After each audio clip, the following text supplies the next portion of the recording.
All right, we want to talk just quickly about adding vectors here. We're going to jump back and forth between the notes booklet and the examples page.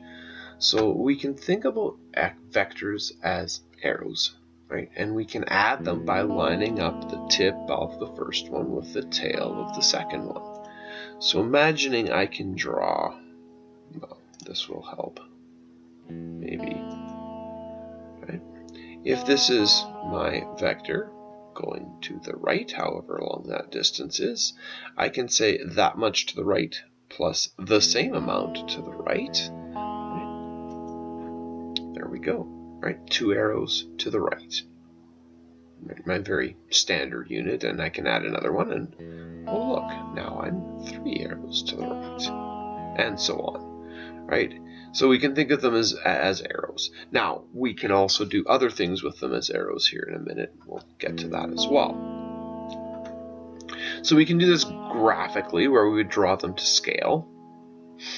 Probably a bit better than the ones I was pasting on the screen, or algebraically, which is definitely more precise. Now, we happily are only going to deal with the case where the vectors are in a straight line or at 90 degrees to one another. So let's look at some examples. So if they are in a straight line, we add them up as if they are scalars, and then we write the answer with direction. So let's take a look. Oops, we are back here. All right, so Austin. Austin runs 250 meters south, stops, and then runs 300 meters south. What is his total displacement? What about distance? So his displacement, we'll start with that. So again, 250 meters south, 300 meters south, everything is in the same direction. So if we were drawing this like it was on a compass rose, right, we could say, well, here's my first arrow showing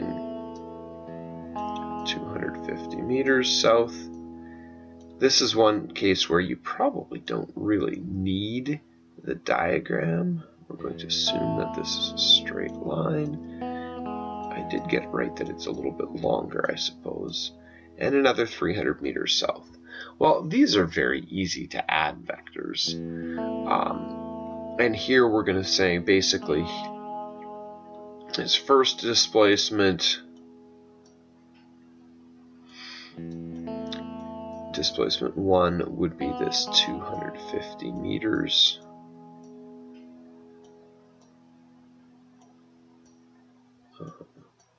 South. And his displacement 2 would be 300 meters south. And his total displacement, we often use these little subscripts here to help. So this is displacement T for total, is going to equal 250 plus 300. We can add that up, right? I'm going to show the work here. You probably would end up just, if you're doing this on a test or something, or a quiz or an assignment, we're probably at the point here you've written them both down. 250 plus 300, oh, that's 550. But let me show all the work in its painful detail here.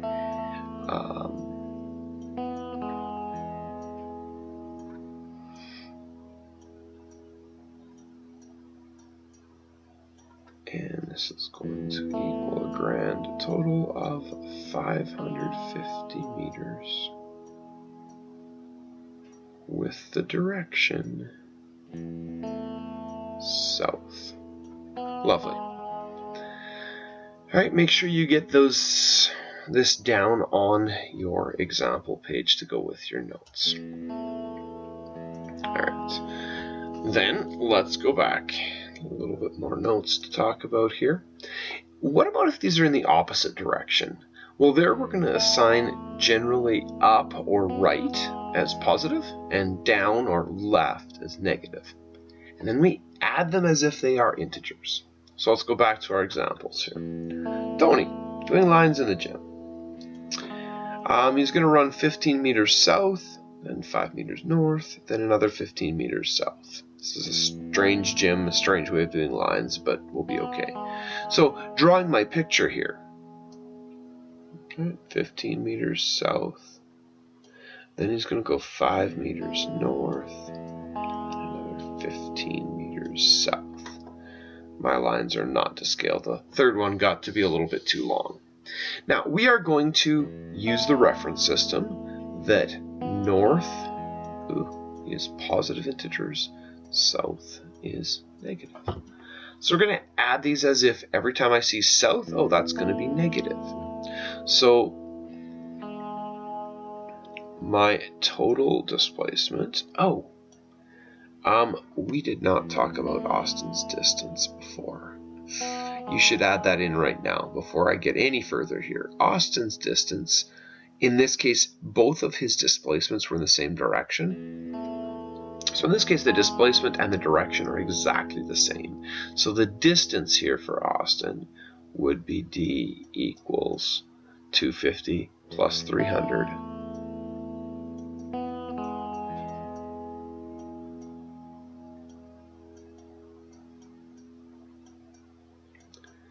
I'm running out of room, or I would write them beside each other, where my distance here is going to equal 550 meters. Difference here between the displacement and the direction, or displacement and distance, is that here I'm not writing the arrow above the d, which means it's a scalar, which means I don't need direction. Back to Tony. Tony is still doing lines in the gym. He ran 15 meters south, 5 more meters north, and another 15 meters south. We're saying north is positive, south is negative. So his total distance is going to equal negative 15 meters. Now this does mean later on we have to translate between integers and direction, but we'll get there. Then he went 5 meters north, so plus 5. Plus negative 15. We are adding them up.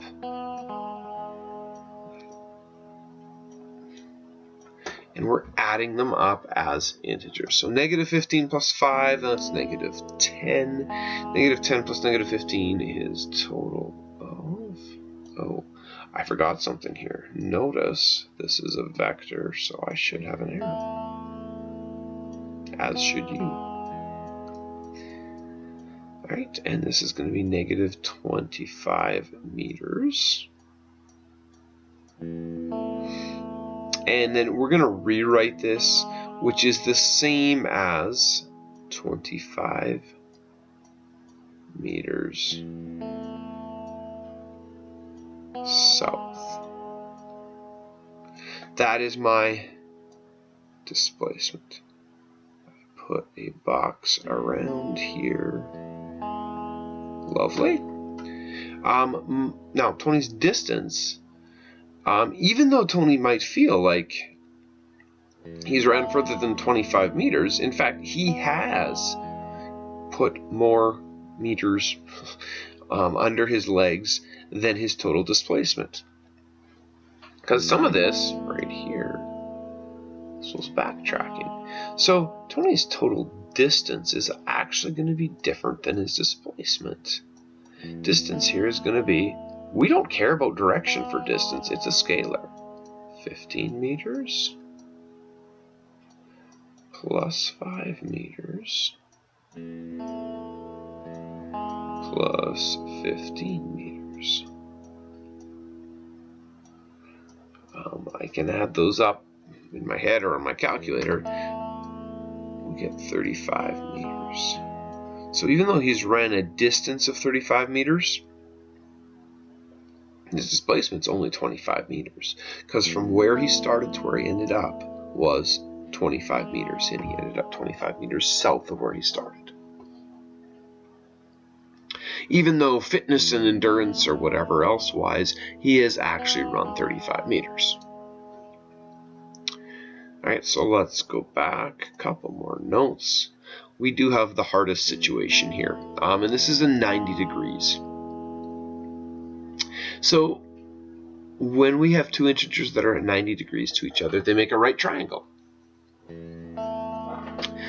We use Pythagoras, Pythagorean formula, to get the magnitude, that's the size of the number, and trigonometry to get the direction. So let's take a look.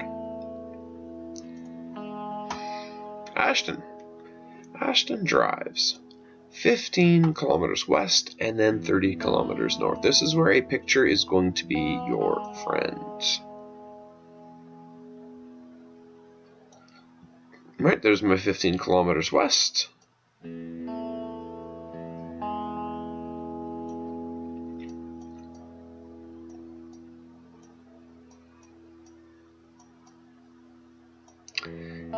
here is my 30 kilometers north. So distance-wise, I'm going to do that first because it's easier. Total distance, this is how many kilometers does he put onto his car? Well, 15 plus 30 is 45. That's the easy one. We don't care about direction there. Total distance is 15 kilometers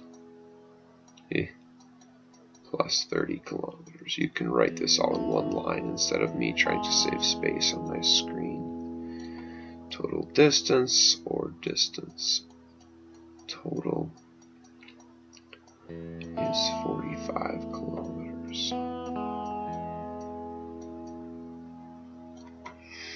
Lovely. Now, Ashton's displacement, he started here, he ended up here. So his displacement is a straight line from here all the way up to there. And that makes, if I've actually drawn this correctly, a right angle triangle.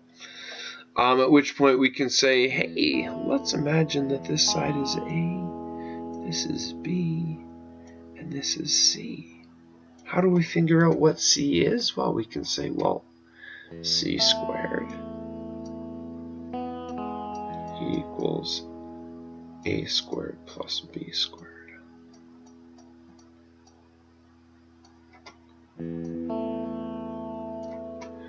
Alright, and so mathematically, if I want to find out what C is, I'm going to have to take the square root of this side, so C is equal to the square root of A squared plus B squared.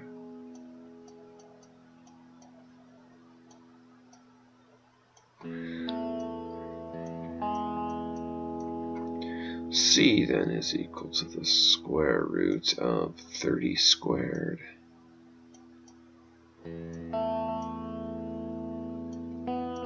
plus 15 squared. Right. So I'm going to let my calculator do a little bit of work here. If I want to do this all in one step, make sure I use brackets properly. I'm going to do the stuff underneath the square root sign first and then do the square root after. Just less likely for me to make a mistake. So it's going to work out to the square root of 1,125. And C is going to then equal 33.54.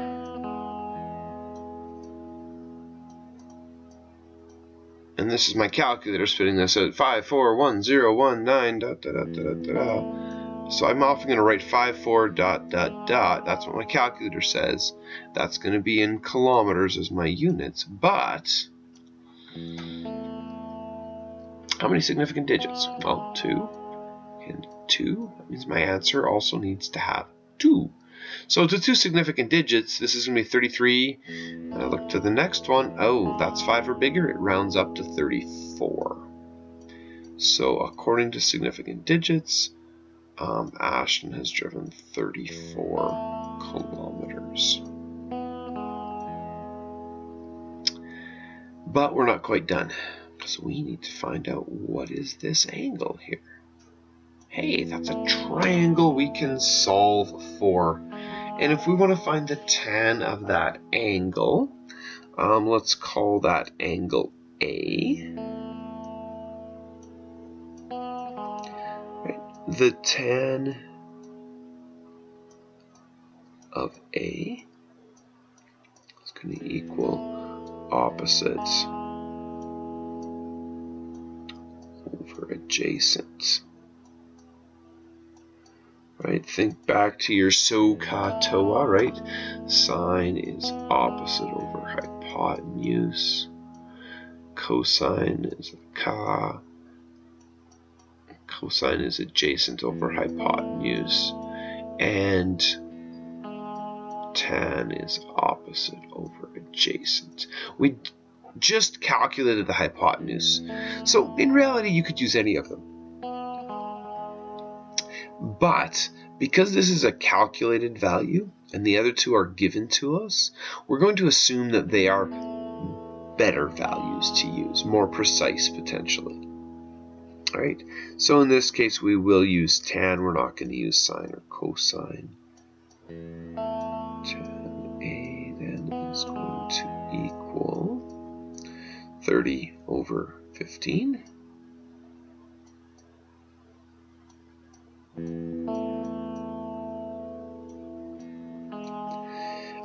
And then, so that's I can simplify that in my head, is 2.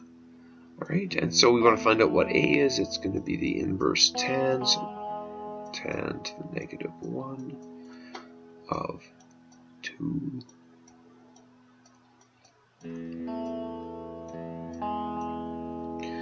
And we do a little bit of calculator stuff. 63.434 and so on. 63.4 ... degrees, rounding to 2 significant digits, equals 63 degrees. Right? Now the question is, this 63 degrees, that's 63 degrees what? Well, it's really 63 degrees up from west. Right? It's as if we started going west, but then we had to turn and go 63 degrees further north. And so our answer here would be 34 kilometers, and then our angle would be 63 degrees towards north, right? So it's up from north. So we're going to say north of west. Right? Again, make sure you've got that down. I would then normally put a box around my answer so that it's easier for me to find it later on. And away you go. So, coming back again to some examples. What about distance and displacement? So imagine somebody running around a track.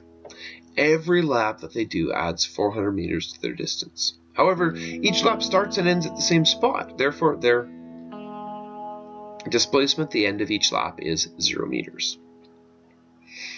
To measure distance, follow the path of an object and measure how far it travels. To measure displacement, look at where the object starts and where it ends. Measure the distance from the start point to the end point and find the direction between the two. And that's what we did exactly in the last question. Later on, when we get to some graphs, we can also find it as the area under a velocity versus time graph, but we will get there.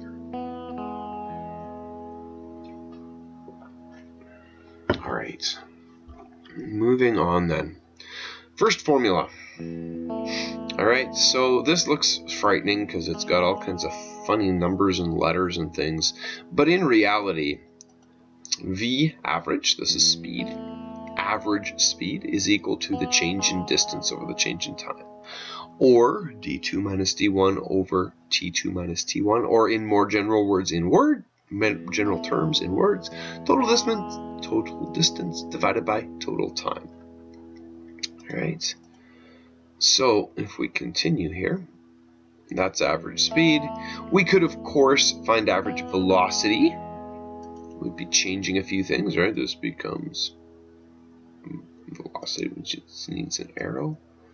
This becomes displacement. What about time? Is time a vector or a scalar? It is a scalar, so no arrow needed.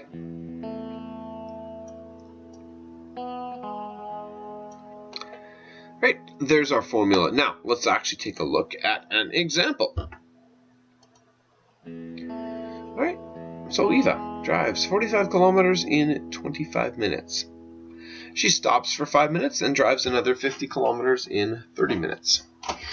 Notice that I don't have any direction stuff here, so this is just straight up speed. So V here is going to equal total distance over total time.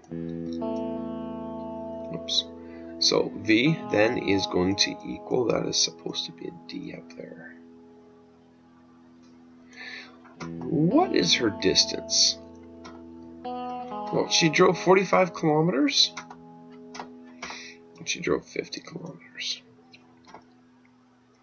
45 plus 50 is total distance, 95 kilometers.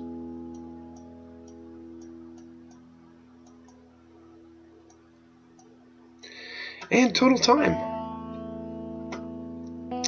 25 minutes plus 5 minutes, that's 30 minutes. 30 minutes plus 30 minutes.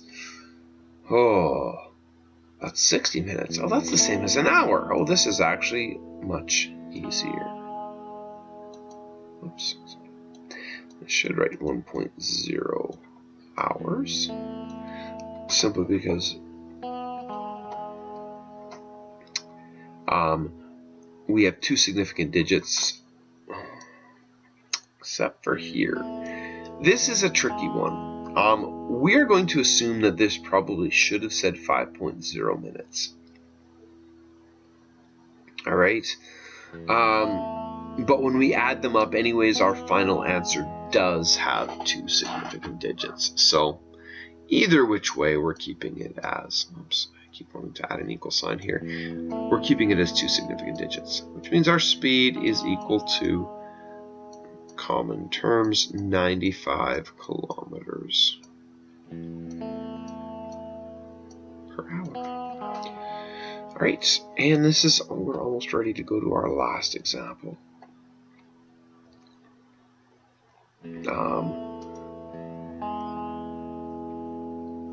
Right.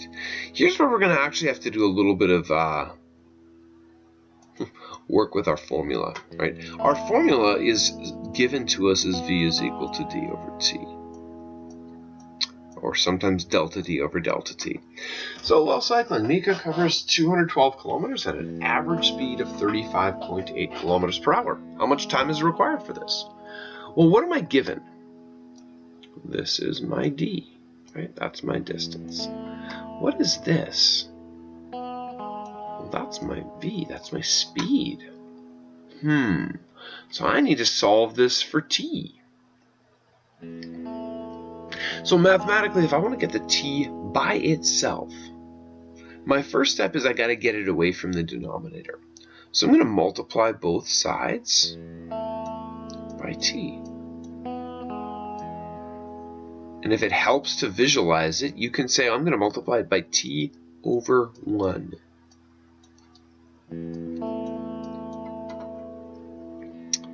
All right, so now I am left with D times T divided by T, and T times V divided by 1. So I have TV divided by 1.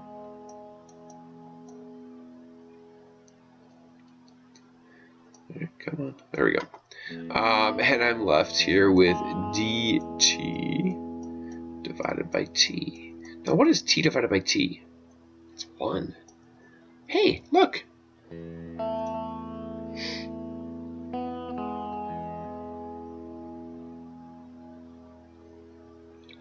I've gotten rid of the t on this side and I've moved it over to here. It's now no longer in the denominator. All right, my next step, now t times v over 1, well, it's just tv. And if I was looking for distance and had time and speed, this is my final step right here. But I need to get the t by itself, so now I'm going to divide both sides by v. V divided by v is just 1. And so t is equal to d divided by v. Alright, now we can actually do something with our numbers. Notice that Mika's speed is in 35 kilometers per hour, and her distance is in kilometers. Means when I solve this, my time unit is going to be hours. So let's go ahead and plug numbers in. Time is equal to distance of 212. That is supposed to be a K. My mouse is struggling. 212 kilometers divided by 35.8 kilometers per hour. Time is going to be... That is supposed to be an equal sign. It didn't work out so well. Time is going to be equal to, and here I need my calculator. You might be able to do it in your head, but I can't. 212 divided by 35.8 is going to be 5.9217877709, and so on. And so, again, my calculator spits out to me 5.92, and I recognize I need 3 significant digits, so 5.92 looks pretty good.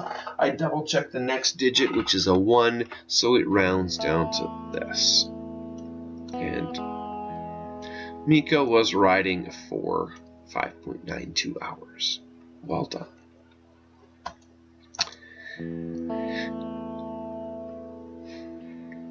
And finally, our last one.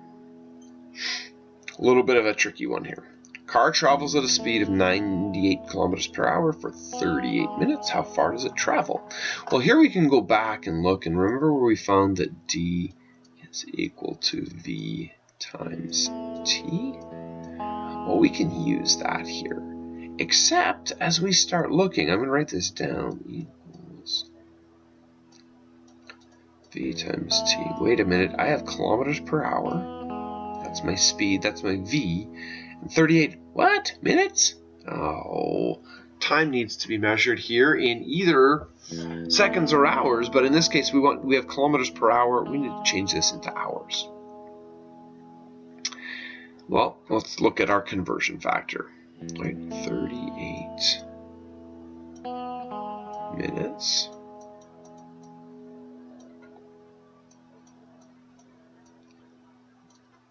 Alright, so we want multiply by a conversion factor, minutes goes on the bottom. We want hours, hours go on the top. We have 1 hour and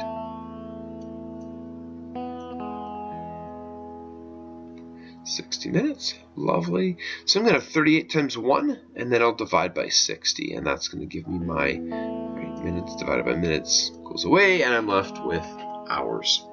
So 38 divided by 60.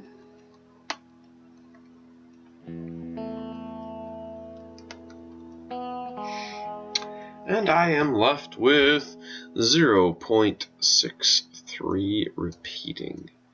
Now, it is important, I'm going to have to round to the end, two significant digits. It is important that I leave this full number in my calculator. Do not round. Otherwise, your final answer will be out by a little bit. So, distance here equals speed of 98 kilometers per hour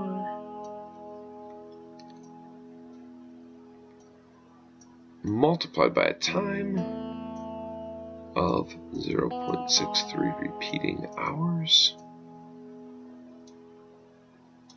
Bah, silly mouse. Try again.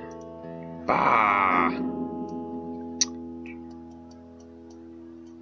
VT D equals 98 kilometers per hour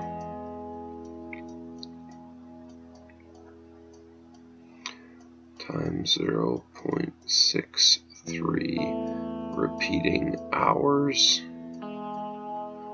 And my distance then is going to be 98 times that big number I just had. And it's going to leave me with 62.06666666.